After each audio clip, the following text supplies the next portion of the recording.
നമസ്തേ, ഞാൻ Shivakumar, brilliant study centre പാലായിൽ നിന്നും. നീറ്റ് 2021 ആപ്ലിക്കേഷൻ ഡേറ്റ് പബ്ലിഷ് ചെയ്തിട്ടുണ്ടല്ലോ. ആഗസ്റ്റ് 1 പെൻ ആൻഡ് പേപ്പർ മെത്തേഡിൽ ഈ വർഷത്തെ നീറ്റ് എൻട്രൻസ് നടക്കും. ഇന്ത്യയിൽ ആകമാനമുള്ള MBBS, BDS, അതുപോലെ തന്നെ കേരളത്തിലുള്ള MBBS, BDS ഉൾപ്പെടെ അഗ്രികൾച്ചർ, വെറ്റിനറി, ആയുർവേദം, ഹോമിയോ, ഫിഷറീസ്, ഫോറസ്ട്രി ഇങ്ങനെയുള്ള മെഡിക്കൽ അലൈഡ് കോഴ്സുകൾ, ഇവയെല്ലാം 2021-22 അധ്യയന വർഷത്തിലേക്കുള്ള എൻട്രൻസ് ടെസ്റ്റാണല്ലോ നീറ്റ് 2021. ബ്രില്യൻ സ്റ്റഡി സെൻറ്ററിൻ്റെ യൂട്യൂബ് ചാനൽ വഴി ഓൾറെഡി നമ്മൾ ആപ്ലിക്കേഷന് മുമ്പായിട്ട് ഏതൊക്കെ കാര്യങ്ങളാണ് ശ്രദ്ധിക്കേണ്ടത്, ഏതൊക്കെ സർട്ടിഫിക്കറ്റുകളാണ് വിവിധ കാറ്റഗറികൾക്കായിട്ട് വേണ്ടി വരുന്നത്, എന്തൊക്കെ റിസർവേഷൻസ് ആണുള്ളത്, അതുവഴി ഏതൊക്കെ സീറ്റുകളാണ് നമുക്ക് അവൈലബിൾ എന്നുള്ളത് നമ്മൾ ഡിസ്കസ് ചെയ്ത് കഴിഞ്ഞു. ഇനി നമുക്ക് എങ്ങനെയാണ് ഇത് ഓൺലൈനായിട്ട് അപ്ലൈ ചെയ്യേണ്ടതെന്നും കൂടി നോക്കാം. ആപ്ലിക്കേഷന് മുമ്പായിട്ട് ഏതൊക്കെ ഡേറ്റകളായിരിക്കും 2021 നീറ്റിന് വേണ്ടി വരുന്നത്, എങ്ങനെയായിരിക്കും അപ്ലോഡ് ചെയ്യേണ്ടത്, എങ്ങനെയായിരിക്കും നമ്മളുടെ കൺഫർമേഷൻ പേജ് എന്നുള്ളതിനെക്കുറിച്ച് നമുക്കൊന്ന് നോക്കാം. വെബ്സൈറ്റ് നിങ്ങൾക്ക് പരിചയമുണ്ട്. nta.nic.in എന്ന വെബ്സൈറ്റ് വഴിയാണ് എല്ലാ കുട്ടികളും നീറ്റ് 2021 ഓൺലൈനായി അപ്ലൈ ചെയ്യേണ്ടത്. ആപ്ലിക്കേഷൻ ഓൺലൈൻ വഴി മാത്രമേ ഉണ്ടാവുകയുള്ളൂ. പ്രത്യേകിച്ച് യാതൊരു സർട്ടിഫിക്കറ്റുകളോ ആപ്ലിക്കേഷൻ ഫോമോ കൺഫർമേഷൻ പേജോ ഒരു ഓഫീസിലോട്ടും അയച്ചു കൊടുക്കേണ്ടതായിട്ടില്ല. നമ്മൾ വേണ്ട ഡേറ്റയെല്ലാം ഫില്ല് ചെയ്ത് ഫോട്ടോയും സിഗ്നേച്ചറും തമ്പിംപ്രഷനും അപ്ലോഡ് ചെയ്ത് ഓൺലൈനായിട്ട് പേയ്മെൻ്റ് അടച്ച് കൺഫർമേഷൻ പേജ് പ്രിൻ്റ് ഔട്ട് എടുത്തു വെച്ചാൽ മാത്രം മതിയാകും ഈ ആപ്ലിക്കേഷന്. അതിൻ്റെ വിവിധ ഘട്ടങ്ങളിലൂടെ നമുക്കൊന്ന് നോക്കാം. വെബ്സൈറ്റ് nta.nic.in ഫിൽ ആപ്ലിക്കേഷൻ ഫോം എന്ന ലിങ്ക് വഴിയാണ് നമുക്ക് ഇതിന് ഓൺലൈനായി അപ്ലൈ ചെയ്യേണ്ടത്. ഫിൽ ആപ്ലിക്കേഷൻ ഫോം എന്ന ലിങ്കിൽ ക്ലിക്ക് ചെയ്ത് കഴിഞ്ഞാൽ ഇതിൻ്റെ ഡീറ്റെയിൽഡ് ഇൻസ്ട്രക്ഷനാണ് ആദ്യം നിങ്ങളുടെ ഡിസ്പ്ലേയിൽ വരുന്നത്. ഏതൊക്കെ കാറ്റഗറികൾക്ക് ഇതിന് അപ്ലൈ ചെയ്യാം?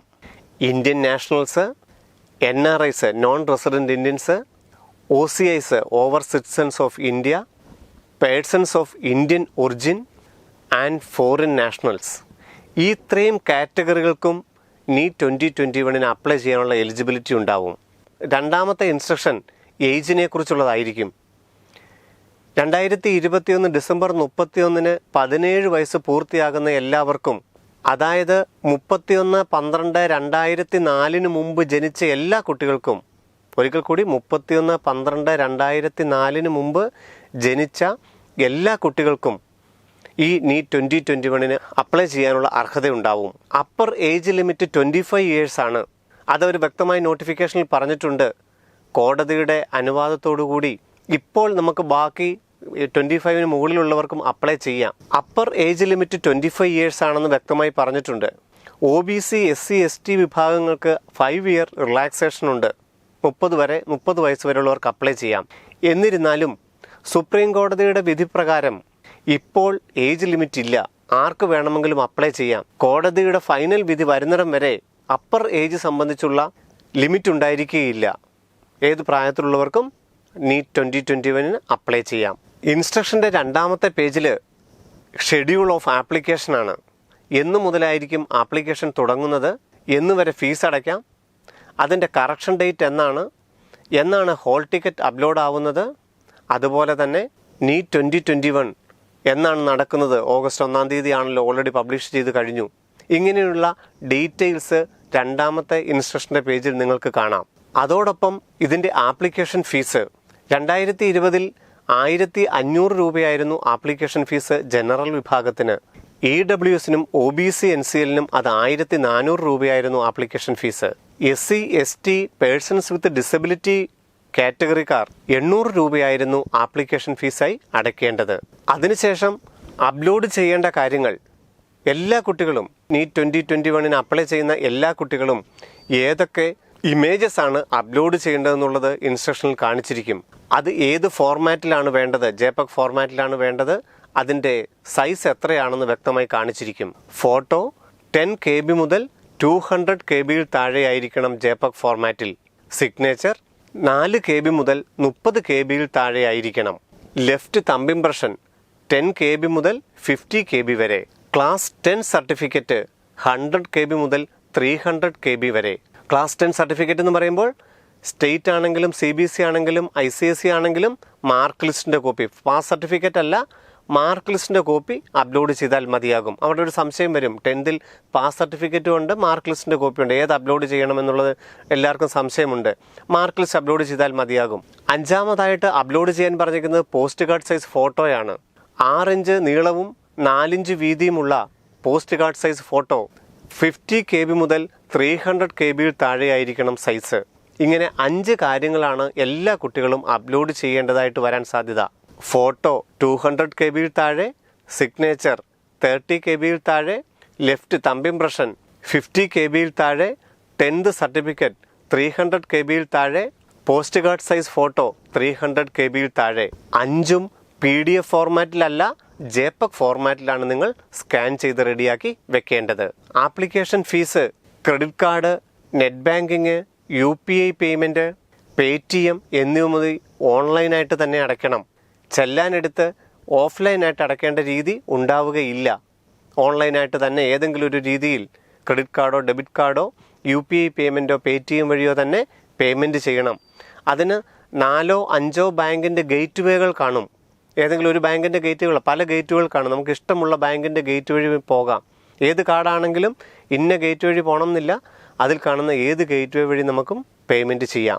ആപ്ലിക്കേഷൻ ഫോം കംപ്ലീറ്റ് ചെയ്ത് കൺഫർമേഷൻ പേജ് നമ്മൾ എടുത്തു വെച്ച് കഴിഞ്ഞാൽ പരീക്ഷാ സമയത്തും അവസാനം ഒരു കോളേജിൽ അഡ്മിഷൻ സമയം വരെ നമ്മൾ കയ്യിൽ സൂക്ഷിക്കേണ്ടതായിട്ടുള്ളത് പേയ്മെൻറ്റ് അടച്ച റെസിപ്റ്റ്, റെമിറ്റൻസ് ഓഫ് ഫീ അടച്ച റെസിപ്റ്റ്, അതുപോലെ തന്നെ വ്യക്തവും ഫോട്ടോയും സിഗ്നേച്ചറും തമ്പ് ഇംപ്രഷനുമുള്ള സുവ്യക്തമായ ഒരു കൺഫർമേഷൻ പേജ്, അതുപോലെ തന്നെ ജമ്മു കാശ്മീരിലാണ് നമ്മൾ +1 +2 ചെയ്തതെങ്കിൽ ഒരു സെൽഫ് ഡിക്ലറേഷൻ, അവിടുത്തെ സ്റ്റേറ്റ് കോട്ടയ്ക്ക് നമ്മൾ അപ്ലൈ ചെയ്യുന്നില്ല എന്നുള്ളൊരു സെൽഫ് ഡിക്ലറേഷൻ, അത് ജമ്മു കാശ്മീരിലോ ലഡാക്കിലോ +2 പഠിച്ചവർ മാത്രം ചെയ്താൽ മതിയാകും. ഈ 3ാമത്തെ സെൽഫ് ഡിക്ലറേഷൻ വേറെ ഒരു സ്റ്റേറ്റിലും +1 +2 പഠിച്ചവരോ ഇന്ത്യക്ക് വെളിയിൽ +1 +2 പഠിച്ചവരോ സെൽഫ് ഡിക്ലറേഷനുമായി യാതൊരു ബന്ധവും ഇല്ല.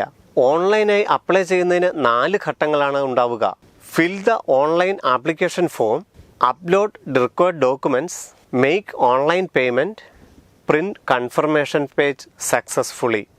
ഈ 4 സ്റ്റെപ്പിലൂടെയാണ് നമുക്ക് ഓൺലൈനായി അപ്ലൈ ചെയ്യാവുന്നത്. ഇത്രയും ഇൻസ്ട്രക്ഷൻസ് വായിച്ച് ഡീറ്റെയിൽസ് എല്ലാം മനസ്സിലായി കഴിഞ്ഞാൽ നമുക്ക് ഈ ബട്ടൺ ക്ലിക്ക് ചെയ്ത് ഇത് കൺഫേം ചെയ്ത് ആപ്ലിക്കേഷൻ പേജിൻ്റെ സൈറ്റിലേക്ക് കടക്കാം. ആദ്യത്തെ സ്റ്റെപ്പ് രജിസ്ട്രേഷൻ എന്നുള്ളതാവും. നമുക്കറിയാം, ക്ലാസ് 10ൻ്റെയോ അല്ലെങ്കിൽ ക്ലാസ് 12ൻ്റെയോ സർട്ടിഫിക്കറ്റുകളുടെ കോപ്പി നിങ്ങളുടെ കയ്യിലുണ്ട്. അവ തന്നെ നോക്കി നിങ്ങളുടെ പേഴ്സണൽ ഡീറ്റെയിൽസ് രജിസ്റ്റർ ചെയ്യുക. കാൻഡിഡേറ്റ്സ് നെയിം ക്ലാസ് 10ൻ്റെ മാർക്ക് ലിസ്റ്റ് ഉള്ള പോലെ തന്നെ ടൈപ്പ് ചെയ്യുക. മദേഴ്സ് നെയിം കുട്ടിയുടെ ക്ലാസ് 10ലുള്ള പോലെ തന്നെ മദറിൻ്റെ നെയിം ടൈപ്പ് ചെയ്യുക. ഫാദേഴ്സ് നെയിം കുട്ടിയുടെ ക്ലാസ് 10 മാർക്ക് ലിസ്റ്റിലുള്ളതുപോലെ തന്നെ എൻ്റർ ചെയ്യുക. അടുത്തത് കാറ്റഗറി. നമ്മൾ ഓൾറെഡി പല വീഡിയോകളിലായി ഡിസ്കസ് ചെയ്ത് കഴിഞ്ഞു ഇവിടെ ഏതൊക്കെ കാറ്റഗറികൾ വരുന്നുണ്ട് എന്ന്. യാതൊരു റിസർവേഷനും കിട്ടാത്ത ജനറൽ വിഭാഗത്തിലുള്ളവർ, അല്ലെങ്കിൽ OBC കാറ്റഗറിയിൽ ഉണ്ടായിട്ട് നോൺ ക്രിമിനൽ സർട്ടിഫിക്കറ്റ് കിട്ടാത്തവർ, അങ്ങനെയുള്ള എല്ലാവരും കൊടുക്കേണ്ടത് UR അൺറിസർവ്ഡ് എന്ന് കൊടുക്കണം. താലൂക്ക് ഓഫീസിൽ നിന്ന് നിങ്ങൾക്ക് EW സർട്ടിഫിക്കറ്റ് അഡ്മിഷൻ സമയത്ത് കിട്ടാനുള്ള അർഹതയുണ്ടെങ്കിൽ EWS എന്ന കാറ്റഗറി കൊടുക്കണം. എയിംസിലും ജിപ്മറിലും ESI കോളേജുകളിലും EWS റിസർവേഷൻ ഉണ്ട്.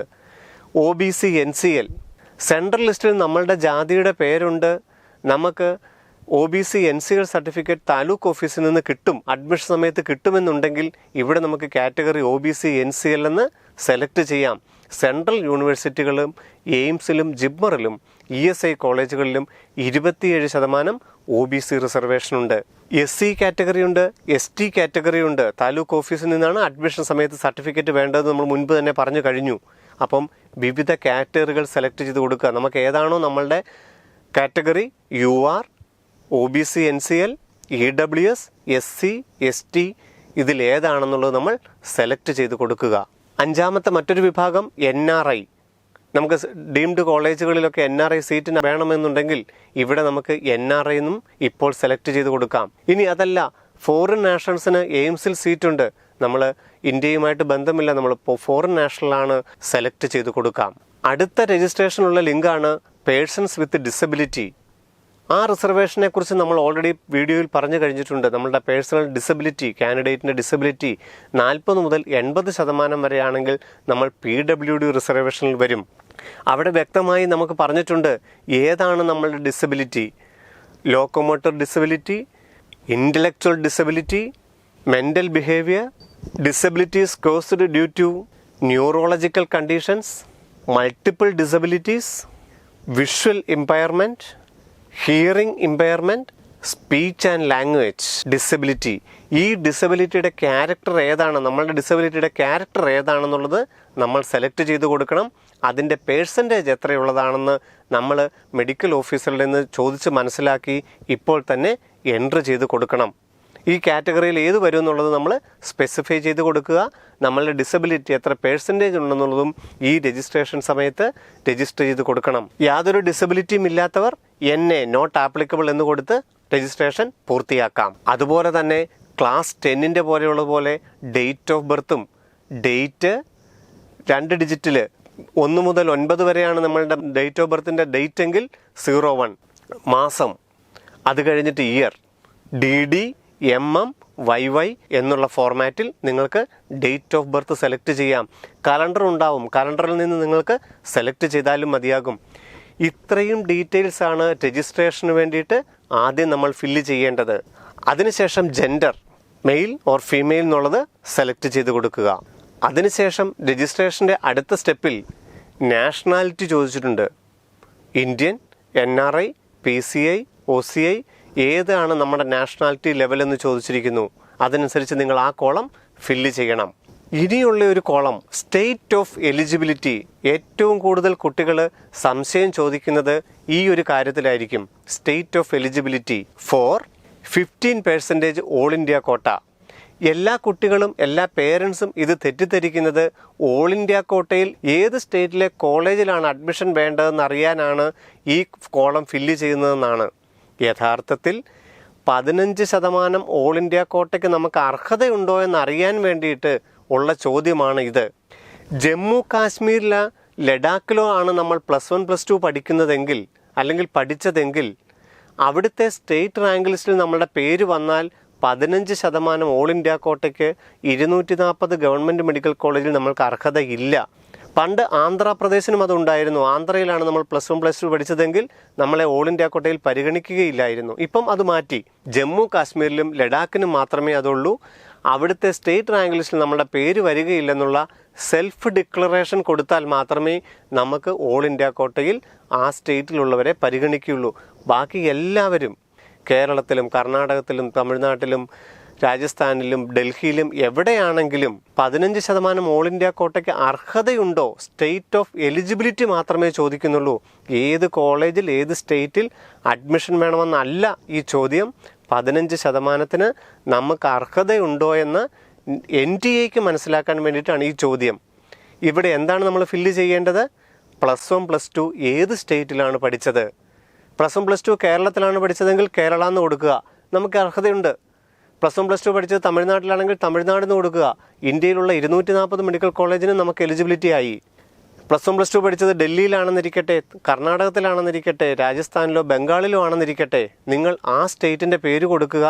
ഇന്ത്യയിലുള്ള മൊത്തം ഓൾ ഇന്ത്യ കോട്ട സീറ്റിന് നമുക്ക് എലിജിബിലിറ്റി ആയി.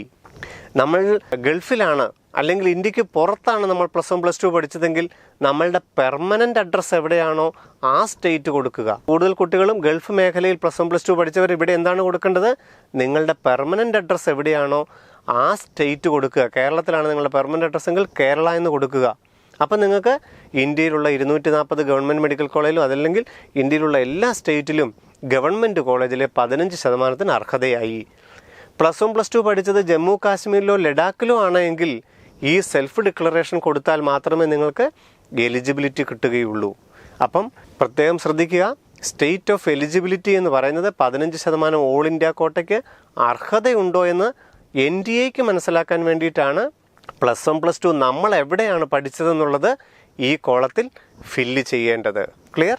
അടുത്ത സെക്ഷനിലോട്ട് പോയാൽ സെലക്ട് ഐഡൻറ്റിഫിക്കേഷൻ ടൈപ്പ്. നമ്മൾ മുൻപത്തെ വീഡിയോയിൽ പറഞ്ഞു കഴിഞ്ഞിരുന്നു, ഹോൾ ടിക്കറ്റ് കൂടാതെ എക്സാം ഹാളിൽ ചെല്ലുമ്പോഴും അതുപോലെ തന്നെ നമ്മൾ ഒറിജിനൽ സർട്ടിഫിക്കറ്റുമായിട്ട് കോളേജിൽ ചെല്ലുമ്പോഴും നമ്മുടെ ഒരു വാലിഡ് ആയിട്ടുള്ള ID പ്രൂഫ് ഉണ്ടാവണം. നമ്മളുടെ പാസ്പോർട്ട്, നമ്മളുടെ ആധാർ, അല്ലെങ്കിൽ ഫോട്ടോ പതിപ്പിച്ച +2 ഹോൾ ടിക്കറ്റ്, അങ്ങനെയുള്ള അല്ലെങ്കിൽ വോട്ടേഴ്സ് ID, ലൈസൻസ്, അങ്ങനെയുള്ള ഏതെങ്കിലും ഗവൺമെൻറ്റിൻ്റെ അപ്രൂവ്ഡ് ആയിട്ടുള്ള ഒരു വാലിഡ് ആയിട്ടുള്ള ID പ്രൂഫ് വേണം. അതിൻ്റെ ചോദ്യമാണ് അടുത്തത്. Select identification type. നമ്മൾ ഏതാണ് പരീക്ഷയ്ക്ക് കൊണ്ടു ചെല്ലുന്നത്? ആധാർ ആണെങ്കിൽ ആധാറിന് എഴുതുക, അതിൻ്റെ നമ്പർ എൻ്റർ ചെയ്ത് കൊടുക്കുക. പാസ്പോർട്ടോ +2 ഹോൾ ടിക്കറ്റ് ആണെങ്കിൽ അതിൻ്റെ റോൾ നമ്പർ എൻ്റർ ചെയ്യുക. അടുത്ത സെക്ഷനിൽ പോയി കഴിഞ്ഞാൽ വാലിഡ് ആയിട്ടുള്ളൊരു മൊബൈൽ നമ്പർ. അത് കുട്ടിയുടെ തന്നെ വേണമെന്നില്ല, അല്ല അച്ഛൻ്റെ വേണമെന്നില്ല, അമ്മയുടെ വേണമെന്നില്ല. വാലിഡ് ആയിരിക്കണം. അതിനകത്ത് SMS വന്നാൽ നമ്മളത് റെഗുലറായിട്ട് ചെക്ക് ചെയ്യുന്നതായിരിക്കണം. ഇപ്പം ഓൾ ഇന്ത്യ കോട്ടയ്ക്ക് കഴിഞ്ഞ വർഷം നീറ്റ് 2020 അപ്ലൈ ചെയ്തവർക്ക് വരെ ഇപ്പോഴാണ് ഓൾ ഇന്ത്യ കോട്ടയുടെ പൈസ തിരിച്ച് അവരുടെ അക്കൗണ്ടിൽ കയറിയത്. അതിൻ്റെ അലേർട്ട് വന്നത് മൊബൈൽ നമ്പറിലാണ്. അപ്പം നമുക്ക് സ്ഥിരമായി SMS റെഗുലറായിട്ട് ചെക്ക് ചെയ്യുന്ന നമ്മുടെ അലോട്ട്മെൻറ്റിൻ്റെ കാര്യങ്ങളും അഡ്മിഷൻ ഡീറ്റെയിൽസും എല്ലാം മൊബൈലാണ് ഏറ്റവും വലിയ അനുഗ്രഹം. അതുകൊണ്ട് വാലിഡ് ആയിട്ടുള്ള ഒരു മൊബൈൽ നമ്പർ ആയിരിക്കണം നിങ്ങൾ ദയവ് ചെയ്ത് എൻട്രി ചെയ്ത് കൊടുക്കേണ്ടത്. വളരെ ശ്രദ്ധിക്കണം. കാരണം ഏറ്റവും കൂടുതൽ SMS അലേർട്ടുകളാണ് എൻട്രൻസ് സംബന്ധിച്ചും ഓപ്ഷൻ സംബന്ധിച്ചും ഓരോ കോളേജുകളിലെ എല്ലാ ഡീറ്റെയിൽസും വരുന്നത് SMS ആയിരിക്കും. അതുകൊണ്ട് ദയവായിട്ട് അച്ഛൻ്റെ കൊടുത്താലും അമ്മയുടെ കൊടുത്താലും കുട്ടിയുടെ കൊടുത്താലും റെഗുലറായിട്ട് SMS വായിക്കുന്ന നല്ലൊരു മൊബൈൽ നമ്പർ ആയിരിക്കണം കൊടുക്കേണ്ടത്, വാലിഡ് മൊബൈൽ നമ്പർ. അതുപോലെ തന്നെ പ്രധാനം ഇമെയിൽ ID. കുട്ടിയുടെ കൊടുക്കണം നിർബന്ധമൊന്നുമില്ല, അച്ഛൻ്റെ കൊടുക്കാം, അല്ലെ അമ്മയുടെ കൊടുക്കാം. റെഗുലറായിട്ട് മെയിൽ ബോക്സ് ചെക്ക് ചെയ്യുന്ന വാലിഡ് ആയിട്ടുള്ളൊരു ഇമെയിൽ ID നിർബന്ധമായും കൊടുക്കണം. കുട്ടിയുടെ തന്നെ ഉണ്ടാക്കണം എന്ന് പറഞ്ഞാൽ പലരും പുതിയതായിട്ട് ഈ സമയത്ത് അക്ഷയ കേന്ദ്രത്തിൽ ചെന്നിട്ട് എവിടെയും ചെന്നിട്ട് ഇമെയിൽ ID ഉണ്ടാക്കും, പുതിയതായിട്ട് ഉണ്ടാക്കും. നമ്മൾ പാസ്വേഡ് അപ്പോൾ ഓർത്തിരിക്കും, പിന്നീട് നമ്മൾ എൻ്റയർ സമയത്തും പാസ്വേഡ് മറന്നു പോവുകയോ റീസെറ്റ് ചെയ്യാൻ നിവൃത്തിയില്ലാതെയോ വരും. അതുകൊണ്ട് അങ്ങനെ കുട്ടിയുടെ തന്നെ ഇമെയിൽ ID കൊടുക്കണം നിർബന്ധമില്ല. ഒരു കാരണവശാലും അക്ഷയക്കാരൻ്റെയോ നമ്മുടെ കൂട്ടുകാരുടെയോ അമ്മാവൻ്റെയോ അങ്ങനെയൊന്നും ഇമെയിൽ ID കൊടുക്കരുത്. അച്ഛൻ്റെയോ അമ്മയുടെയോ അല്ലെങ്കിൽ കുട്ടിയുടെയോ, ഇനി ഈ ഏറ്റവും കുറഞ്ഞത് ചേച്ചിയുടെയോ ചേട്ടൻ്റെയോ, ബ്രദേഴ്സ് ആ സിസ്റ്റേഴ്സ്. അല്ലാതെ റെഗുലറായിട്ട് അക്ഷയയിലുള്ള ആളാണ് ഇമെയിൽ നോക്കുന്നത് എന്ന് വിചാരിച്ച് അദ്ദേഹത്തിൻ്റെ കയ്യിൽ ഇത് ഏൽപ്പിച്ചിട്ട് പോരരുത്. വാലിഡ് ആയിട്ടുള്ളൊരു ഇമെയിൽ ID ഉണ്ടാവണം. മൊബൈൽ നമ്പർ നമുക്ക് മുമ്പ് നമ്മളൊരു വാലിഡ് ആയിട്ടുള്ള മൊബൈൽ കൊടുത്തു, അതുകൂടാതെ ഒരു ഓൾട്ടർനേറ്റ് മൊബൈൽ നമ്പറും കൂടെ നമ്മളിവിടെ കൊടുക്കണം. പിന്നെ ആസ്ട്രിക് സൈൻ ഇല്ല. അതുപോലെ തന്നെ ഇമെയിൽ ID, മറ്റൊരു ഇമെയിൽ IDയും കൂടെ ഉണ്ടെങ്കിൽ ഒരു ഓൾട്ടർനേറ്റ് ഇമെയിൽ ID ഉണ്ടെങ്കിൽ കൊടുക്കാം. അത് ആസ്ട്രിക് സൈൻ ഇല്ല, മസ്റ്റായിട്ട് പൂരിപ്പിക്കേണ്ടതല്ല. ആസ്ട്രിക് സൈനുള്ള റെഡ് മാർക്ക് ഉള്ളതാണ് നിർബന്ധമായിട്ട് പൂരിപ്പിക്കേണ്ടത്. നമുക്ക് ആൾട്ടർനേറ്റ് ഇമെയിൽ IDയും ആൾട്ടർനേറ്റ് മൊബൈൽ നമ്പറും കൊടുക്കാനുള്ള പ്രൊവിഷൻ ഉണ്ടെന്ന് നിങ്ങൾ കരുതിയാൽ മതി. ഇത്രയും സെലക്ട് ചെയ്ത് കഴിയുമ്പോൾ ഫസ്റ്റ് രജിസ്ട്രേഷൻ്റെ വിൻഡോ ആയി. നെക്സ്റ്റ് കൊടുത്തു കഴിഞ്ഞാൽ ഇത്രയും നമ്മൾ എൻട്രി ചെയ്തതിൻ്റെ പ്രിവ്യൂ നമുക്ക് വ്യക്തമായി കാണാം. വളരെ സമാധാനത്തോടെ ക്ലാസ് 10ൻ്റെ പോലെ തന്നെയാണ് നിങ്ങളുടെ ഡീറ്റെയിൽസ് എൻട്രി ചെയ്തിരിക്കുന്നത്. ഒരിക്കൽ കൂടി ഓരോ സ്പെല്ലിങ്ങിലൂടെയും എടുത്തു നോക്കി നിങ്ങൾ ഈ പ്രിവ്യൂ വായിച്ചു നോക്കുക. ഈ സമയത്ത് നിങ്ങൾ മറ്റൊരാൾ, നിങ്ങളുടെ ഏറ്റവും അടുത്ത ഒരാൾ, നിങ്ങളുടെ സിബ്ലിങ്സോ അല്ലെങ്കിൽ നിങ്ങളുടെ പേരൻസോ, ഇനി പേരൻസാണ് ചെയ്യുന്നതെങ്കിൽ കുട്ടികളെയോ അടുത്ത് നിർത്തി ഇത് വായിച്ച് മനസ്സിലാക്കണം. ഈ പ്രിവ്യൂ നമ്മൾ കൺഫേം ചെയ്ത് കഴിഞ്ഞാൽ പിന്നെ കറക്ഷൻ സമയത്ത് മാത്രമേ നമുക്ക് എന്തെങ്കിലും ഒരു കറക്ഷൻ വരുത്താൻ നിവൃത്തിയുള്ളൂ. പിന്നെ എല്ലാ സമയവും ഈ ഡേറ്റ ആയിരിക്കും മുൻപോട്ട് പോകുന്നത്. നമ്മൾ പറഞ്ഞു കഴിഞ്ഞു രജിസ്ട്രേഷൻ വേണ്ടിയിട്ട് എന്തൊക്കെ ഉപയോഗിക്കണം. ക്ലാസ് 10ൻ്റെ പോലെ കുട്ടിയുടെ പേര്, അച്ഛൻ്റെ പേര്, അമ്മയുടെ പേര്, date of birth, gender, nationality, +1 +2 എവിടെ പഠിച്ചു, സ്റ്റേറ്റ് കോഡ് എലിജിബിലിറ്റി, നമ്മളുടെ കാറ്റഗറി, ഡിസബിലിറ്റി ഉണ്ടോ ഇല്ലയോ, നോട്ട് ആപ്ലിക്കബിൾ ആണോ, നമ്മൾ വാലിഡ് ആയിട്ടുള്ള ID പ്രൂഫ് ഏതാണ് കൊടുക്കുന്നത്, അതിൻ്റെ നമ്പർ. അത്രയും പ്രിവ്യൂ ചെയ്ത് കൺഫേം ചെയ്താൽ നമുക്ക് പാസ്വേഡിലോട്ട് പോകാം. നമുക്ക് പാസ്വേഡ് 8 മുതൽ 13 വരെയുള്ള ക്യാരക്ടർ, നമ്മളുടെ പാസ്വേഡിനകത്ത് മിനിമം 8 ക്യാരക്ടർ ഉണ്ടാവണം. ക്യാപിറ്റൽ ലെറ്റർ ഉണ്ടാവണം, സ്മോൾ ലെറ്റർ ഉണ്ടാവണം, ന്യൂമറിക്കൽ ഉണ്ടാവണം, സ്പെഷ്യൽ ക്യാരക്ടർ ഉണ്ടാവണം. ഒത്തിരി പാടുള്ളതൊന്നും വേണ്ട, വളരെ സിമ്പിളായിട്ടുള്ളത് സെറ്റ് ചെയ്താൽ മതിയാകും. നിങ്ങൾ എല്ലാ ആപ്ലിക്കേഷനും ഉപയോഗിക്കുന്ന പാസ്വേഡ് ചെയ്താൽ മതിയാകും. 8 ക്യാരക്ടർ മിനിമം വേണം. Capital letter, small letter, number, special character, അത്രയുമുള്ള പാസ്വേഡ് നിങ്ങൾ 2 എൻട്രി ചെയ്യുക. ഈ പാസ്വേഡ് മറന്നു പോയാൽ ഈ ഒരു സെക്യൂരിറ്റി ക്വസ്റ്റ്യൻ ആൻസർ നമ്മൾ കറക്റ്റായിട്ടാണ് പറയുന്നതെങ്കിൽ നമുക്ക് പാസ്വേഡ് എപ്പോൾ വേണമെങ്കിലും റീസെറ്റ് ചെയ്യാം, അഡ്മിഷൻ സമയത്ത് വരെ. അപ്പം ഹോൾ ടിക്കറ്റ് ഡൗൺലോഡ് ചെയ്യുന്നതും റിസൾട്ട് അറിയുന്നതും അഡ്മിഷൻ സമയത്ത് ഉപയോഗിക്കുന്നതും ഒക്കെ നമ്മൾ ഈ പാസ്വേഡാണ് ഉപയോഗിക്കുന്നത്. എങ്ങാനും പാസ്വേഡ് മറന്നുപോയാലും ഇവിടെ കാണുന്ന സെക്യൂരിറ്റി ക്വസ്റ്റ്യൻ, 5ഓളം സെക്യൂരിറ്റി ക്വസ്റ്റ്യൻ, നമ്മളുടെ പെറ്റ് നെയിം, ഫസ്റ്റ് സ്കൂള്, നമ്മളുടെ വെഹിക്കിളിൻ്റെ നമ്പർ, നിങ്ങൾക്ക് ഏറ്റവും ഇഷ്ടപ്പെട്ട ബുക്ക്, അങ്ങനെ വിവിധ ചോദ്യങ്ങളുണ്ട് സെക്യൂരിറ്റി ക്വസ്റ്റ്യൻസ്. അതിൽ നിങ്ങൾക്ക് ആൻസർ ടൈപ്പ് ചെയ്യുക. സെക്യൂരിറ്റി ക്വസ്റ്റ്യൻ ആൻസർ ടൈപ്പ് ചെയ്യുമ്പം അവിടെ എന്താണ് കൊടുക്കുന്നതെന്നല്ല, അത് എങ്ങനെ ക്യാരക്ടർ, ഇപ്പം ഏറ്റവും അവസാനം വായിച്ച ബുക്ക് ഏതാണ് എന്നുള്ളതാണ് ചോദിക്കുന്നതെങ്കിൽ നിങ്ങൾ NCERT എന്നാണ് കൊടുക്കുന്നതെങ്കിൽ സ്മോൾ ലെറ്റർ ആയിട്ട് NCERT എന്നുള്ളത് നിങ്ങൾ ഓർത്ത് എഴുതി വെക്കണം. ഇതെല്ലാം നിങ്ങൾ എഴുതി വെക്കണം അപ്പോൾ തന്നെ നിങ്ങളുടെ ഡയറിയിൽ. ഫിസിക്സ് എന്നാണ് നിങ്ങൾ കൊടുക്കുന്നതെങ്കിൽ PHYSICS അത് ക്യാപിറ്റലാണോ സ്മോൾ ആണോ എന്നുള്ളതാണ് പ്രധാനം. അപ്പം നിങ്ങൾ സ്മോൾ ലെറ്റർ ആണോ ക്യാപിറ്റലാണോ അതുപോലെ തന്നെ നിങ്ങളുടെ ഡയറിയിൽ എഴുതി വെക്കുക. അപ്പോൾ പാസ്വേഡ് സെറ്റ് ചെയ്തു, സെക്യൂരിറ്റി ക്വസ്റ്റ്യൻ നിങ്ങൾ ഏതാണെന്ന് കൊടുത്തു, ആ സെക്യൂരിറ്റി ക്വസ്റ്റ്യൻ ആൻസർ ക്യാപിറ്റൽ ലെറ്ററോ സ്മോൾ ലെറ്ററോ ആണ് നിങ്ങൾ കൊടുക്കുന്നത്, അത് അതേപടി നിങ്ങളുടെ ബുക്കിൽ എഴുതി വെച്ച് നമുക്ക് രജിസ്ട്രേഷൻ കൺഫേം ചെയ്യുന്നു. അപ്പോൾ നിങ്ങൾ രജിസ്റ്റർ ചെയ്ത ഇമെയിൽ ID-യിലും മൊബൈൽ നമ്പറിലും നിങ്ങൾക്ക് OTP വരും. കൺഫേം ചെയ്യുമ്പം ആ OTP എൻ്റർ ചെയ്ത് കഴിഞ്ഞാൽ 12 അക്കമുള്ള ആപ്ലിക്കേഷൻ നമ്പർ ക്രിയേറ്റ് ആയി. ഈ ആപ്ലിക്കേഷൻ നമ്പർ ക്രിയേറ്റ് ആയതോടുകൂടി ഫസ്റ്റ് സ്റ്റെപ്പ് നിങ്ങൾ വിജയകരമായി കംപ്ലീറ്റ് ചെയ്തിരിക്കുന്നു. ഇനി നിങ്ങൾ ആ വിൻഡോയിലോട്ട് പിന്നെ തിരിച്ചു പോകേണ്ടതായിട്ടേ ഇല്ല. ആപ്ലിക്കേഷൻ നമ്പർ ക്രിയേറ്റ് ആയി. നിങ്ങളുടെ മൊബൈൽ SMS ആയും വരും, ഇമെയിലിനകത്തും വരും. ഈ ആപ്ലിക്കേഷൻ നമ്പർ വന്ന് കിടപ്പുണ്ടാവും. അത് നിങ്ങൾ പാസ്വേഡിൻ്റെയും സെക്യൂരിറ്റി ക്വസ്റ്റിൻ്റെയും കൂട്ടത്തിൽ തന്നെ ആപ്ലിക്കേഷൻ നമ്പറും നോട്ട് ചെയ്ത് വെക്കുക. അതിനുശേഷം ആപ്ലിക്കേഷൻ നമ്പറും പാസ്വേഡും അടിച്ച് ലോഗിൻ ചെയ്ത് കഴിഞ്ഞാൽ നിങ്ങളുടെ പേഴ്സണൽ ഡീറ്റെയിൽസിൻ്റെ അടുത്ത ഘട്ടത്തിലേക്ക് കിടക്കും. ആദ്യത്തെ ചോദ്യം 11 ഭാഷകളിലാണ് ഇത്തവണ NEET 2021 നടക്കുന്നത്. ഏത് ഭാഷയിലാണ് നിങ്ങളുടെ ക്വസ്റ്റ്യൻ വേണ്ടതെന്നുള്ളതാണ് ചോദ്യം. 11-ൽ നിങ്ങൾ ഇംഗ്ലീഷാണ് സെലക്ട് ചെയ്യുന്നതെങ്കിൽ നിങ്ങളുടെ ക്വസ്റ്റ്യൻ പേപ്പർ ഇംഗ്ലീഷിൽ മാത്രമേ ഉണ്ടാവുകയുള്ളൂ, ബാക്കി ഒരു ലാംഗ്വേജും ഉണ്ടാവുകയില്ല. ബാക്കിയുള്ള 10 നിങ്ങൾ സെലക്ട് ചെയ്യുന്നതെങ്കിൽ ബംഗാളിയോ തമിഴോ ഉറുദു ആണ് നിങ്ങൾ സെലക്ട് ചെയ്യുന്നതെങ്കിൽ അതിനകത്ത് ഇംഗ്ലീഷിൻ്റെ ക്വസ്റ്റ്യനും ഉണ്ടാവും.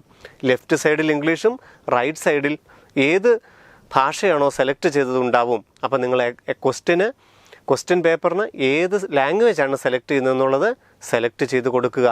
അബദ്ധം പറ്റി മറ്റൊരു ലാംഗ്വേജ് ആയിപ്പോയാലും കുഴപ്പമില്ല, ഇടത് സൈഡിൽ ഇംഗ്ലീഷിൽ ക്വസ്റ്റ്യൻ ഉണ്ടാവും. മറ്റു 10 പ്രാദേശിക ഭാഷയിലുള്ള ക്വസ്റ്റ്യൻസ് എന്തെങ്കിലും നിങ്ങൾക്ക് അവ്യക്തത ഉണ്ടെങ്കിൽ ദയവായിട്ട് നിങ്ങൾ ഇംഗ്ലീഷ് വായിച്ച് മനസ്സിലാക്കുക. ഇംഗ്ലീഷിലുള്ളതായിരിക്കും നിങ്ങൾക്ക് മാർക്ക് തരുന്നത്. എന്തെങ്കിലും അവ്യക്തത ഉണ്ടെങ്കിൽ ഇംഗ്ലീഷ് വായിച്ച് മനസ്സിലാക്കി ആൻസർ ചെയ്യുക. അതിനുശേഷം ആഗസ്റ്റ് 1-ാം തീയതി ഓഫ്ലൈനായിട്ട് എക്സാം എഴുതുന്നത് ഏത് സിറ്റിയിലാണെന്ന് സെലക്ട് ചെയ്ത് കൊടുക്കുക. ഇന്ത്യയിൽ എല്ലായിടത്തും ഓരോ സ്റ്റേറ്റ് തിരിച്ചും ധാരാളം ഓഫ്ലൈൻ എക്സാം സെൻറ്ററുകൾ ഉണ്ടാവും. 4 ചോയ്സുകൾ കൊടുക്കണം. ഒരേ ചോയ്സ് തന്നെ 4 ആവർത്തിക്കാൻ പാടില്ല. വ്യത്യസ്തമായ നിങ്ങളുടെ ഏറ്റവും അടുത്തുള്ള 4 എക്സാം സെൻറ്ററുകൾ സെലക്ട് ചെയ്ത് കൊടുക്കുക. 99.9% നിങ്ങൾക്ക് 1-ാമത്തെ എക്സാം സീറ്റ് തന്നെ കിട്ടും. അടുത്ത സ്റ്റെപ്പിലേക്ക് കടന്നാൽ ക്ലാസ് 10ൻ്റെ ഡീറ്റെയിൽസ് ആണ് എൻ്റർ ചെയ്യേണ്ടത്. നിങ്ങൾ 10ാം ക്ലാസ്സിൽ എവിടെയാണ് പഠിച്ചത്? ആദ്യം ചോദിക്കുന്നത് 10ാം ക്ലാസ്സിൻ്റെ ബോർഡ്. സ്റ്റേറ്റ് ബോർഡ് ആണെങ്കിൽ Kerala board of public examination അതിനകത്ത് കാണും.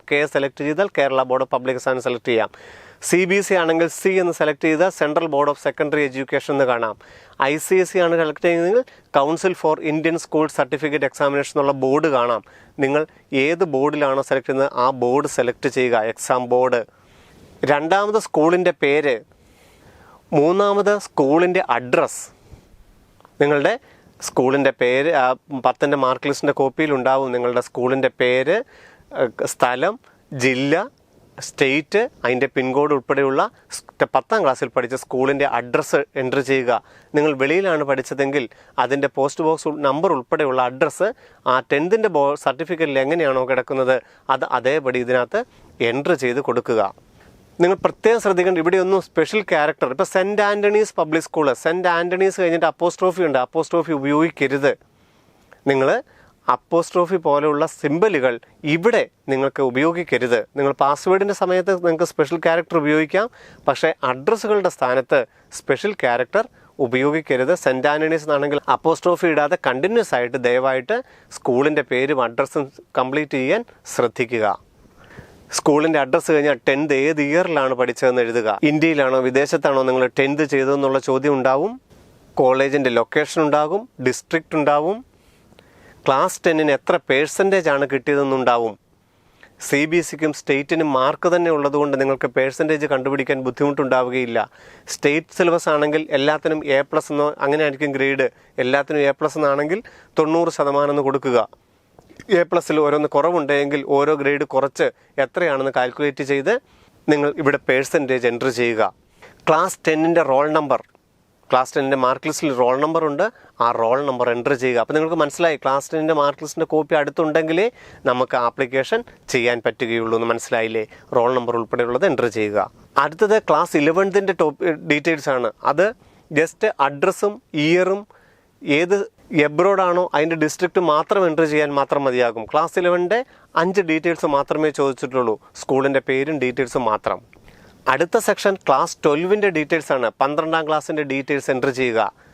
നമ്മൾ മുമ്പ് പറഞ്ഞ പോലെ തന്നെ ഏത് ബോർഡാണ്, Kerala board of higher secondary examination, അല്ലെങ്കിൽ CBSE ആണെങ്കിൽ central board of public examination, ICC ആണെങ്കിൽ council for Indian school certificate examination. അപ്പോൾ നിങ്ങളുടെ ബോർഡ് സെലക്ട് ചെയ്യുന്നു, സ്കൂളിൻ്റെ പേര്, അഡ്രസ്സ്, വെളിയിലാണോ പഠിച്ചത് അല്ലെങ്കിൽ ഇന്ത്യക്കകത്താണോ, ഏത് സ്റ്റേറ്റ്, ജില്ല. പിന്നുള്ളൊരു ചോദ്യമുണ്ട് മോഡ് ഓഫ് പ്രിപ്പറേഷൻ. ഏറ്റവും അധികം കുട്ടികൾ ചോദിക്കും ഞങ്ങൾ ഇവിടെ എന്ത് ചെയ്യണം, മോഡ് ഓഫ് പ്രിപ്പറേഷൻ. ഇത് നീറ്റിന് എങ്ങനെയാണ്, നീറ്റിന് 14 ലക്ഷം കുട്ടികൾ അപ്ലൈ ചെയ്യുമ്പം അവരെങ്ങനെയാണ് ഇതിനെ കാണുന്നതെന്ന് അവരുടെ ഒരു റിസർച്ച് ഓറിയൻറ്റഡ് ആയിട്ട് അവർക്കൊന്ന് അസസ് ചെയ്യാൻ വേണ്ടി മാത്രമാണ് ഈ ചോദ്യം. മോഡ് ഓഫ് പ്രിപ്പറേഷൻ സെൽഫ് സ്റ്റഡിയിൽ നിന്നുണ്ടാകും, ട്യൂഷൻ നിന്നുണ്ടാവും, കോച്ചിങ് നിന്നുണ്ടാവും. നിങ്ങൾക്ക് ഇഷ്ടമുള്ളത് എൻറ്റർ ചെയ്യാം. ഏത് എൻറ്റർ ചെയ്താലും നിങ്ങളുടെ റാങ്കിനെ യാതൊരു തരത്തിലും ബാധിക്കുന്നില്ല. കോച്ചിങ്ങിന് കൊടുക്കാം, ഇല്ലെങ്കിൽ നിങ്ങൾക്ക് സെൽഫ് സ്റ്റഡിന്ന് കൊടുക്കാം. മോഡ് ഓഫ് പ്രിപ്പറേഷൻ എന്നൊരു ചോദ്യമുണ്ട്, നിങ്ങൾക്ക് ഇഷ്ടമുള്ളത് അവിടെ എൻറ്റർ ചെയ്യാം. അത് ജസ്റ്റ് എത്ര പേര് ഈ എക്സാമിന് എങ്ങനെ തയ്യാറെടുക്കുന്നു എന്ന് അറിയാൻ വേണ്ടിയുള്ള ഒരു നിർദ്ദേശം മാത്രമാണ്. ഇവിടെ എക്സാമിനേഷൻ കോഡ് എന്നൊരു ചോദ്യം ഉണ്ടാവും. ഏറ്റവും അധികം കുട്ടികൾ പിന്നീട് ചോദിക്കുന്നൊരു സംശയമാണ് ഞങ്ങൾ എന്താണ് കോഡ് കൊടുക്കേണ്ടതെന്ന്. എക്സാമിനേഷൻ കോഡെന്ന് ഉദ്ദേശിച്ച് വലിയൊരു പ്രാധാന്യമുള്ള ഒരു ലിങ്ക് അല്ല, പക്ഷേ കുട്ടികൾ അത് മാറിപ്പോയി എന്ന് പറഞ്ഞ് എപ്പോഴും നിങ്ങൾ പറയാറുണ്ട്. നിങ്ങൾ ശ്രദ്ധിക്കുക, കോഡ് 1 ആണെങ്കിൽ ഇപ്പോൾ ബോർഡ് എക്സാം എഴുതിക്കൊണ്ടിരിക്കുന്നവർ 2021 ബോർഡ് എക്സാം എഴുതിയവർ കോഡ് 1 എന്ന് കൊടുക്കുന്നു. ഓൾറെഡി പാസ്സായവർ കോഡ് 2 എന്ന് കൊടുക്കുന്നു. അത്ര മാത്രമേ ഉള്ളൂ. അതിന് വലിയൊരു പ്രാധാന്യം നിങ്ങൾ കൽപ്പിക്കേണ്ടതായിട്ടില്ല. പഠിച്ചുകൊണ്ടിരിക്കുന്നവർ 1 എന്നാണ് കൊടുക്കേണ്ടത്. ഓൾറെഡി പാസ്സായവർ 2020, 19, 18 ആണ് നിങ്ങൾ +2 പാസ്സായതെങ്കിൽ കോഡ് 2 എന്നാണ് എൻട്രി ചെയ്യേണ്ടത്. +2-ന് എത്ര പേഴ്സൻറ്റേജ് കിട്ടി, +2-ൻ്റെ റോൾ നമ്പർ, ഇത് രണ്ടും പ്രധാനപ്പെട്ടതല്ല. നിങ്ങൾ 2021 എക്സാം എഴുതുന്നതെങ്കിൽ പേഴ്സൻറ്റേജോ റോൾ നമ്പറിലോട്ടോ കർസർ പോവുകയില്ല. ഓൾറെഡി പാസ്സായവർക്ക് മാത്രം പേഴ്സൻറ്റേജും റോൾ നമ്പറും എൻട്രി ചെയ്താൽ മതിയാകും. +2 കഴിഞ്ഞ കുട്ടികൾ മാർക്ക് എൻട്രി ചെയ്യണം. +2 പഠിച്ചുകൊണ്ടിരിക്കുന്നവർക്ക് ഈ കോളം വരികയില്ല. +2 പാസ്സായവർ ഇംഗ്ലീഷിനും ഫിസിക്സിനും ബയോളജിക്കും കിട്ടിയ മാർക്ക്, ഓരോന്നിൻ്റെ മാക്സിമം മാർക്ക് 100 അല്ലെങ്കിൽ 200 എൻട്രി ചെയ്യുന്നു. അവർക്ക് കിട്ടിയ മാർക്ക് വലത് സൈഡിൽ എൻട്രി ചെയ്യുക. അടുത്ത സെക്ഷൻ നമ്മളുടെ പേഴ്സണൽ ഡീറ്റെയിൽസ്, അഡ്രസ്സ്. എല്ലാ കുട്ടികളും തെറ്റിക്കുന്നതാണ് 1ാമത്തെ ലൈൻ. ഇത് ഡൽഹിയിൽ നിന്നും അവിടുത്തെ ഫ്ലാറ്റ് രീതിയിൽ ആണ് അഡ്രസ്സ് ചോദിച്ചിരിക്കുന്നത്. അതുകൊണ്ട് ആദ്യം ചോദിച്ചിരിക്കുന്നത് ഹൗസ് നമ്പർ എന്നാണ്, വീട്ടുപേരെങ്ങും ചോദിച്ചിട്ടില്ല. ദയവായിട്ട് 1ാമത്തെ കോളത്തിൽ ഹൗസ് നമ്പർ എന്നാണ് നിങ്ങൾ ചോദിച്ചിരിക്കുന്നതെങ്കിൽ നിങ്ങളുടെ അഡ്രസ്സിനകത്ത് ഏതെങ്കിലും നമ്പർ ഉണ്ടെങ്കിൽ കൊടുക്കുക. അല്ല എങ്കിൽ നിങ്ങളുടെ വീടിൻ്റെ പേരാണ് ഇവിടെ ടൈപ്പ് ചെയ്യേണ്ടത്. എല്ലാ കുട്ടികളും തെറ്റിച്ച് കൺഫർമേഷൻ പ്രിൻ്റ് എടുത്ത് കഴിയുമ്പോൾ അതിനകത്ത് നിങ്ങൾ പഞ്ചായത്തുകാർ നമ്മുടെ വീട്ടിൽ എൻട്രി ചെയ്തിരിക്കുന്ന വീട്ടു നമ്പർ ആയിരിക്കും ഉണ്ടാവുക. പഞ്ചായത്തുകാർ തന്നിരിക്കുന്ന വീട്ടു നമ്പർ അല്ല വേണ്ടത്. നിങ്ങളുടെ അഡ്രസ്സിൻ്റെ ആദ്യത്തെ ലൈൻ വീട്ടുപേരാണ് ഇവിടെ വേണ്ടത്. ആദ്യത്തെ ലൈനിൽ വീട്ടുപേര് മാത്രം. ഇവിടെ പിന്നെയുള്ള ലൈനുകൾ മൊത്തത്തിൽ നിങ്ങളുടെ അഡ്രസ്സ്, പെർമനൻ്റ് അഡ്രസ്സ് കംപ്ലീറ്റ് ആയിരിക്കണമെന്ന് മാത്രം. എവിടെയാണോ നിങ്ങൾക്ക് അഡ്മിഷൻ എടുക്കേണ്ടത്, ഇപ്പോൾ തമിഴ്നാട്ടിലാണെങ്കിൽ തമിഴ്നാട്ടിൽ, കേരളത്തിലുള്ളവരാണ് കേരളത്തിൽ, എവിടെയാണോ നിങ്ങളുടെ പെർമനൻ്റ് അഡ്രസ്സ് അതിൻ്റെ അഡ്രസ്സ് 1ാമത്തെ ലൈനിൽ തന്നെ മൊത്തം അഡ്രസ്സ് എൻ്റർ ചെയ്യുകയല്ല, 1ാമത്തെ ലൈനിൽ വീട്ടുപേര് മാത്രം. പിന്നെ നമ്മുടെ അഡ്രസ്സിൽ മറ്റെന്താ 2ാമത്തെ ലൈനിൽ എന്താണുള്ളത് അത് 2ാമത്തെ ലൈനിൽ എൻ്റർ ചെയ്യുക. 3ാമത്തെ ലൈനിൽ പോസ്റ്റ് ഓഫീസ് എൻ്റർ ചെയ്യുക, ഡിസ്ട്രിക്റ്റ് എൻ്റർ ചെയ്യുക, സ്റ്റേറ്റ് എൻ്റർ ചെയ്യുക, പിൻകോഡ് എൻ്റർ ചെയ്യുക. ഈ മൊത്തം ലൈനും കൊണ്ട് നിങ്ങളുടെ അഡ്രസ്സ് കംപ്ലീറ്റ് ആയാൽ മതി. 1ാമത്തെ ലൈനിൽ നിങ്ങളുടെ വീട്ടുപേരാണെന്നുള്ളത് ദയവായിട്ട് ശ്രദ്ധിക്കുക. പെർമനൻ്റ് അഡ്രസ്സും പ്രസൻറ്റ് അഡ്രസ്സും ഒന്നാണെങ്കിൽ നിങ്ങൾ ടിക്ക് ചെയ്താൽ മതിയാകും. അഡ്രസ്സ് തന്നെ പ്രസൻറ്റിലേക്ക് കയറി വരും. ഇനി നിങ്ങൾക്ക് പ്രസൻറ്റ് അഡ്രസ്സ് മറ്റൊരിടത്താണെങ്കിൽ അത് നിങ്ങൾക്ക് ഇതേ രീതിയിൽ തന്നെ ഫില്ല് ചെയ്യാം. 1ാമത്തെ കോളം വീട്ടുപേരാണെന്നുള്ളത് ശ്രദ്ധിക്കുക. അടുത്ത കോളം പേരൻസ് ഡീറ്റെയിൽ. ഇത് ആസ്ട്രിക് സൈൻ ഇല്ല, നിർബന്ധമില്ല പൂരിപ്പിക്കണമെന്ന്. നിങ്ങളുടെ പേരൻസിൻ്റെ എഡ്യൂക്കേഷണൽ ക്വാളിഫിക്കേഷൻ, ജോലി, ഇൻകം, ഈ ഇൻകം ഒരു റേഞ്ച് മാത്രമാണ്. ഇവിടെ നിങ്ങളുടെ വരുമാനത്തിന് കിട്ടിയതെന്ന് മാറിപ്പോയി, അല്ലെങ്കിൽ ഞങ്ങൾക്ക് അച്ഛൻ മരിച്ചുപോയ കുട്ടികളുണ്ടെങ്കിൽ ഗാർഡിയൻ്റെ പേര് എഴുതിയാൽ, മദറാണെങ്കിൽ മദറിൻ്റെ തന്നെ ഡീറ്റെയിൽസ് ആഡ് ചെയ്ത് കൊടുത്താൽ മതി. അല്ലെങ്കിൽ ഈ കോളം ഫില്ല് ചെയ്തില്ലെങ്കിലും കുഴപ്പമില്ല. പേരൻസ് ഇപ്പോൾ ഇല്ല എങ്കിൽ ആ കോളങ്ങൾ ഫില്ല് ചെയ്തില്ലെങ്കിലും യാതൊരു കുഴപ്പവുമില്ല. വരുമാനവും നെക്സ്റ്റ് ഒരു റേഞ്ച് മാത്രം എൻ്റർ ചെയ്താൽ മതിയാകും. ഇത് ആസ്ട്രിക് സൈൻ ഇല്ല, ഫില്ല് ചെയ്യണമെന്ന് നിർബന്ധമില്ലാത്ത കോളമാണ്.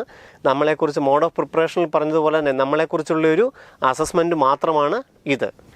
ഇത്രയും ഡീറ്റെയിൽസ് എൻ്റർ ചെയ്ത് നമ്മൾ സേവ് ചെയ്ത് കഴിയുമ്പോൾ ഈ ബട്ടൺ നിങ്ങൾക്ക് കാണാം. ഇതിൽ കൂടെ നിങ്ങൾക്ക് പ്രിവ്യൂവിലോട്ട് പോവുക. വളരെ ശാന്തമായ സാവകാശം ഓരോന്നും വായിച്ചു നോക്കി കൺഫേം ചെയ്യുക. കൺഫേം ചെയ്യുമ്പോൾ വീണ്ടും നിങ്ങൾക്ക് OTP വരും. രണ്ടാമത്തെ OTP മൊബൈലിലും ഇമെയിലിലും വരും. OTP എൻ്റർ ചെയ്ത് കൺഫേം വീണ്ടും ചെയ്യുക. ഈ സെക്ഷനിലാണ് നിങ്ങൾ എത്തുന്നത്. നിങ്ങളുടെ പേഴ്സണൽ ഡീറ്റെയിൽസ് എല്ലാം എൻ്റർ ചെയ്ത് കഴിഞ്ഞു. നമുക്ക് ഈ വിൻഡോയിൽ നിന്നാണ് ഇനി അടുത്ത അപ്ലോഡിംഗ് ഇമേജസിലോട്ട് പോകേണ്ടത്. ഇനി നമ്മളുടെ ഫോട്ടോയും സിഗ്നേച്ചറും തമ്പ് ഇംപ്രഷനും അപ്ലോഡ് ചെയ്യേണ്ട സെക്ഷൻ എത്തിയിരിക്കുന്നു. JPEG ഫോർമാറ്റിൽ നമ്മൾ മുമ്പ് പറഞ്ഞതുപോലെ തന്നെ എല്ലാം നമ്മൾ സ്കാൻ ചെയ്ത് റെഡിയാക്കി വെക്കണം. നമ്മളുടെ കമ്പ്യൂട്ടറിൽ നിങ്ങൾക്കറിയാം കഴിഞ്ഞ വർഷത്തെ ഡേറ്റയും പല ഡേറ്റകളും ഒക്കെ കാണും. അതൊക്കെ നിങ്ങൾ മാറ്റിയിട്ട് നിങ്ങളുടെ പേരിൽ 2020 നിങ്ങളുടെ പേരിൽ കമ്പ്യൂട്ടറിൽ ഒരു ഫോൾഡറൊക്കെ ഉണ്ടാക്കി നിങ്ങളുടെ പുതിയ ഫോട്ടോയും പുതിയ സർട്ടിഫിക്കറ്റുകളാണെന്നൊക്കെയുള്ള ഉറപ്പ് വരുത്തിയിട്ട് മാത്രമേ ഇവിടെ ബ്രൗസ് ചെയ്യാമുള്ളൂ. നിങ്ങൾ ഫോട്ടോയുടെയും സിഗ്നേച്ചറിൻ്റെയും 10th സർട്ടിഫിക്കറ്റ്, തമ്പ് ഇംപ്രഷൻ്റെ ഫയലുകൾ സെലക്ട് ചെയ്ത് കൊടുക്കുക. അതെല്ലാം പറഞ്ഞിരിക്കുന്ന ഫോർമാറ്റിൽ വീണ്ടും പറഞ്ഞിട്ടുണ്ട്. 200 KB താഴെ, 30 KB താഴെ, 300 KB താഴെ, JPEG ഫോർമാറ്റ് എല്ലാം പറഞ്ഞിട്ടുണ്ട്. നിങ്ങളത് ഫയൽ ചൂസ് ചെയ്തിട്ട് നിങ്ങൾ സബ്മിറ്റ് കൊടുക്കുന്നു. ഇവിടെ നിങ്ങൾക്ക് പ്രിവ്യൂ കാണാം. നിങ്ങളുടെ പുതിയ ഫോട്ടോയാണോ, സിഗ്നേച്ചർ ആയിട്ടുണ്ടോ, സർട്ടിഫിക്കറ്റ് കംപ്ലീറ്റ് ആണോ, തമ്പ് ഇംപ്രഷൻ ആയിട്ടുണ്ടോ, പാസ്പോർട്ട് സൈസ് ആയിട്ടുണ്ടോ, എല്ലാം നിങ്ങൾക്ക് വ്യക്തമായി കാണാം. സാവധാനത്തിൽ തന്നെ ചെയ്യാവുള്ളൂ. നെക്സ്റ്റ് അടിച്ച് പോവരുത്, പതുക്കെ പോകാവുള്ളൂ. നിങ്ങളുടെ തന്നെയാണ് എന്ന് മാറിപ്പോയിട്ടില്ല. കാരണം അക്ഷയയിലൊക്കെ ചെയ്യുമ്പം അല്ലെങ്കിൽ 4-5 കുട്ടികൾ ഒരുമിച്ചിരുന്ന് ചെയ്യുമ്പം അങ്ങോട്ടും ഇങ്ങോട്ടും സിഗ്നേച്ചറും 10th സർട്ടിഫിക്കറ്റും ഒക്കെ മാറിപ്പോകാനുള്ള സാധ്യതയുണ്ട്. ഒന്ന് മാത്രം ശ്രദ്ധിക്കുക, ഇതുവരെ നമ്മൾ പറഞ്ഞ പേഴ്സണൽ ഡീറ്റെയിൽസ് എഡിറ്റ് ചെയ്യാൻ പിന്നീടും അവസരമുണ്ട്. പക്ഷേ ഈ ഇമേജസ് ഒരിക്കൽ അപ്ലോഡ് ചെയ്താൽ ഇത് തെറ്റെന്ന് NTA തോന്നിയാൽ മാത്രമേ കറക്റ്റ് ചെയ്യാൻ നമുക്ക് അവസരം തരികയുള്ളൂ. നമ്മളിപ്പോൾ ഫോട്ടോസ് അപ്ലോഡ് ചെയ്തു, ബ്ലറായിരുന്നു, നമുക്ക് പേടിയായി, മാറി തെറ്റിപ്പോയോ, ഒന്നും കൂടെ ചെയ്യാൻ അവസരം കിട്ടുമോ? ഒരിക്കലും അപ്ലോഡ് ചെയ്ത ഇമേജസ് മാറ്റാൻ അവസരം തരികയില്ല. അത് NTA തെറ്റെന്ന് തോന്നി, ബ്ലറാണെന്ന് തോന്നി, അല്ലെങ്കിൽ വീണ്ടും ചെയ്യണമെന്ന് തോന്നിയാൽ അവർ നമ്മളോട് പറയും, നമുക്ക് അപ്ലോഡ് ചെയ്യാനുള്ള അവസരം തരും. ഇല്ലാതെ നമുക്കായിട്ട് എഡിറ്റ് ചെയ്യാൻ അവസരം തരികയില്ല. അത്രയ്ക്ക് പ്രധാനപ്പെട്ടതാണെന്ന് ഓർത്തിരിക്കുക. ഇമേജസ് ഇവിടെ വന്നു കഴിഞ്ഞിരിക്കുന്നു.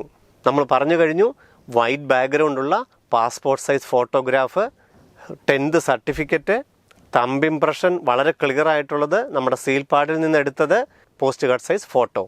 അടുത്ത സെക്ഷൻ ആപ്ലിക്കേഷൻ ഫീസാണ്. ആപ്ലിക്കേഷൻ ഫീസ് നിങ്ങൾക്ക് കാണാം, 4 ഗേറ്റ്വേകൾ കാണാം. അപ്പോൾ എല്ലാവരും ചോദിക്കും, ഞങ്ങളുടെ ഈ ബാങ്കിൻ്റെ ഒന്നും കാർഡുകൾ ഞങ്ങളുടെ ഇല്ല. ഇത് ഏത് ബാങ്കിൻ്റെ കാർഡ് വെച്ച് ചെയ്യണമെന്നല്ല, നിങ്ങൾക്ക് ഏത് ബാങ്കിൻ്റെയും കാർഡ് വെച്ച് ഉപയോഗിക്കാം. ഇത് ഗേറ്റ്വേകളാണ്. നമുക്ക് പല ഗേറ്റ്വേയും ബിസി ആണെങ്കിൽ അടുത്ത ഗേറ്റ്വേ ട്രൈ ചെയ്യാം. അതിനുവേണ്ടി പല ബാങ്കിൻ്റെ സെർവറുകൾ ഇട്ടിട്ടുണ്ടെന്ന് മാത്രമേ ഉള്ളൂ. ഇത് പേയ്മെൻറ്റ് ഗേറ്റ്വേകളാണ്. ഏത് ഗേറ്റ്വേ വഴി പോയാലും നിങ്ങൾക്ക് ഏത് കാർഡ് വെച്ചും പേയ്മെൻറ്റ് ചെയ്യാം. പേയ്മെൻറ്റ് ചെയ്ത് കഴിഞ്ഞാൽ കൺഫർമേഷൻ പേജായി. പേയ്മെൻറ്റ് ചെയ്തു, നിങ്ങളുടെ നിന്ന് പേയ്മെൻറ്റ് പോയി, അവിടെ വെച്ച് നിർത്തിയിട്ട് ഇറങ്ങി പോരരുത്. ഈ കൺഫർമേഷൻ പേജ് ഡെവലപ്പ് ആയാൽ മാത്രമേ നിങ്ങളുടെ ആപ്ലിക്കേഷൻ കംപ്ലീറ്റ് ആവുകയുള്ളൂ. ഫോട്ടോയും സിഗ്നേച്ചറും തമ്പ് ഇംപ്രഷനുമുള്ള നിങ്ങളുടെ കാര്യങ്ങളെല്ലാം വ്യക്തമായിട്ടുള്ള കൺഫർമേഷൻ പേജ് പ്രിൻ്റ് എടുത്താലേ ആപ്ലിക്കേഷൻ കംപ്ലീറ്റ് ആവുകയുള്ളൂ. ഇത് നിങ്ങളുടെ ക്ലാസ് ടീച്ചറിനെ കൊണ്ടോ മറ്റൊരാളെ കൊണ്ടോ വെരിഫൈ ചെയ്യുക, എന്തെങ്കിലും തെറ്റുണ്ടോ എന്ന്. നിങ്ങൾക്ക് ഈ കാണുന്ന പേഴ്സണൽ ഡീറ്റെയിൽസ് എന്തെങ്കിലും കറക്ഷൻ ഉണ്ടെങ്കിൽ മാറ്റാനുള്ള അവസരം തരും. ഈ കാണുന്ന ഇമേജസ് മാറ്റാൻ അവസരം തരികയില്ല. ഇമേജസ് ചെയ്യുമ്പോൾ നിങ്ങൾ വളരെ ശ്രദ്ധിച്ച് ചെയ്യണം. നിങ്ങൾക്കറിയാം, ഫോട്ടോയുടെ സൈസിൽ നമ്മൾ മുമ്പേ ഫോട്ടോയുടെ ഡയമെൻഷൻ പറഞ്ഞു തന്നു കഴിഞ്ഞിരിക്കുന്നു. വൈറ്റ് ബാക്ക്ഗ്രൗണ്ട്, 2 ചെവിയും കാണത്തക്കെയുള്ള മുഖം, 80% വലിപ്പമുള്ള ഫോട്ടോഗ്രാഫ്. ഇതിനകത്ത് നിങ്ങൾ കണ്ണാടി വെച്ചാണ് പരീക്ഷ, നിങ്ങൾ കണ്ണാടി വെച്ച് ഫോട്ടോ എടുക്കാം, പക്ഷേ കണ്ണിൽ ഗ്ലെയർ വീഴരുതെന്ന് മാത്രം. വ്യക്തമായ ഫോട്ടോ. ഈ ബോക്സിനകത്ത് ഒരു കുഞ്ഞു മുഖമുള്ള കുഞ്ഞു ഫോട്ടോ ആയിരിക്കരുത്. നിങ്ങളുടെ ബോക്സിനകത്ത് വലിപ്പമുള്ള ഫോട്ടോ തന്നെ ഉറപ്പ് വരുത്തണം. ഏറ്റവും അധികം തെറ്റ് വരുന്ന 2 സെക്ഷനാണ് സിഗ്നേച്ചറും തമ്പ് ഇംപ്രഷനും. നിങ്ങൾ സെലക്ട് ചെയ്യുന്ന ഈ ബോക്സിൻ്റെ ഏറ്റവും ചെറുതായിട്ട് സിഗ്നേച്ചർ ഇരിക്കരുത്. നിങ്ങളുടെ സിഗ്നേച്ചർ മാത്രം ഉൾക്കൊള്ളുന്ന അത്രയും ഭാഗം സെലക്ട് ചെയ്തിട്ട് വേണം നിങ്ങൾ സ്കാൻ ചെയ്യാൻ. നിങ്ങളുടെ സിഗ്നേച്ചർ മാത്രമേ ആ ബോക്സിനകത്ത് ഉണ്ടാകാവുള്ളൂ. അപ്പം നിങ്ങൾ ആ ബോക്സ് നിറഞ്ഞു നിൽക്കും നിങ്ങളുടെ ഒപ്പ്. സ്കാൻ ചെയ്യുമ്പോൾ നിങ്ങൾ ശ്രദ്ധിക്കുക, നിങ്ങൾ വലിയൊരു ബോക്സുള്ള ഇമേജാണ് സെലക്ട് ചെയ്തിരിക്കുന്നത്, അതിനകത്ത് വളരെ ചെറിയ രീതിയിലാണ് സിഗ്നേച്ചർ കിടക്കുന്നതെങ്കിൽ അത് NTA റിജക്റ്റ് ചെയ്യും. നിങ്ങൾക്കത് പിന്നീട് മാറ്റി അപ്ലോഡ് ചെയ്യേണ്ടി വരും. അതുകൊണ്ട് നിങ്ങൾ ഇമേജ് സെലക്ട് ചെയ്യുമ്പോൾ, സ്കാൻ ചെയ്യുമ്പോൾ എടുക്കാൻ ശ്രദ്ധിക്കുക. ഈ ഇമേജിൻ്റെ തൊട്ട് ബോർഡർ വെച്ച് സെലക്ട് ചെയ്ത് ഇമേജിന് നല്ല വലിപ്പമുണ്ടെന്ന് ഉറപ്പ് വരുത്തുക. തമ്പ് ഇംപ്രഷൻ്റെ ഓരോ ലൈനും കാണത്തക്ക രീതിയിൽ. നിങ്ങൾക്കറിയാം 15, 16, 17 വയസ്സിലുള്ളവർക്ക് തമ്പ് ഇംപ്രഷൻ ക്ലിയർ ആവില്ല. ചില കുട്ടികൾക്ക് അവർക്ക് നിങ്ങൾ മെഡിക്കൽ സ്റ്റോറിൽ അല്ലെങ്കിൽ ഡോക്ടർമാരുടെ ഒരു പ്രിസ്ക്രിപ്ഷൻ എടുത്തിട്ട് നിങ്ങൾക്ക് അതിനകത്തൊരു ചില മരുന്നുകൾ കഴിച്ചാൽ നിങ്ങളുടെ തമ്പ് ഇംപ്രഷൻ എന്തെങ്കിലും അവ്യക്തമായിട്ടുണ്ടെങ്കിൽ അത് മാറ്റി കിട്ടും. അങ്ങനെ നിങ്ങൾ വേണ്ടവരാണെങ്കിൽ നിങ്ങളൊരു ഡോക്ടറുടെ സഹായം തേടി നിങ്ങളുടെ തമ്പ് ഇംപ്രഷൻ അത് ക്ലിയർ ആക്കുക. എന്താണെങ്കിലും നിങ്ങളുടെ തമ്പ് ഇംപ്രഷൻ വളരെ ക്ലിയർ ആയിരിക്കണം. നിങ്ങളുടെ സീൽ പാഡ് ഉപയോഗിച്ച് ലെഫ്റ്റ് തമ്പ് ഇംപ്രഷൻ ഒരു വൈറ്റ് പേപ്പറിൽ ഇടുക. ആ ഇമേജ് തന്നെ കറക്റ്റ് സൈസിൽ നിങ്ങൾ സ്കാൻ ചെയ്യുക. മൊത്തം വലിയൊരു ബോക്സ് സ്കാൻ ചെയ്യുക, ഇത് വളരെ ചെറുതായി പോകും. ഇമേജ് വലിപ്പമുണ്ടായിരിക്കണം. ഇതുപോലെ ക്ലിയർ ആയിട്ടുള്ള ഇമേജ് ആയിരിക്കണം. നിങ്ങളുടെ ഓരോ ലൈൻസും വ്യക്തമായിരിക്കണം. ഇല്ലെങ്കിൽ വീണ്ടും നിങ്ങളത് മാറി ചെയ്യുക. ആപ്ലിക്കേഷൻ എൻട്രി ചെയ്യേണ്ട രീതികളും ആപ്ലിക്കേഷൻ മുമ്പ് നിങ്ങൾ എന്തൊക്കെ ആയിരിക്കാം ഈ 2021 ആപ്ലിക്കേഷനിൽ വേണ്ട രേഖകൾ, വേണ്ട ഡീറ്റെയിൽസ് എന്നുള്ളതാണ് നമ്മൾ ഇതുവരെ നോക്കിയത്. നിങ്ങൾക്ക് ഇത് വളരെ വ്യക്തമായി മനസ്സിലായി എന്ന് ഞങ്ങൾ വിശ്വസിക്കുന്നു. എന്തെങ്കിലും തെറ്റുണ്ടെങ്കിൽ നിങ്ങൾക്കത് പിന്നീട് തിരുത്താനുള്ള അവസരത്തിൽ ആ സമയത്ത് തിരുത്തുക. വീണ്ടും 2021 ആപ്ലിക്കേഷൻ വന്നു കഴിയുമ്പോൾ വീണ്ടും കാണാം. നന്ദി, നമസ്കാരം.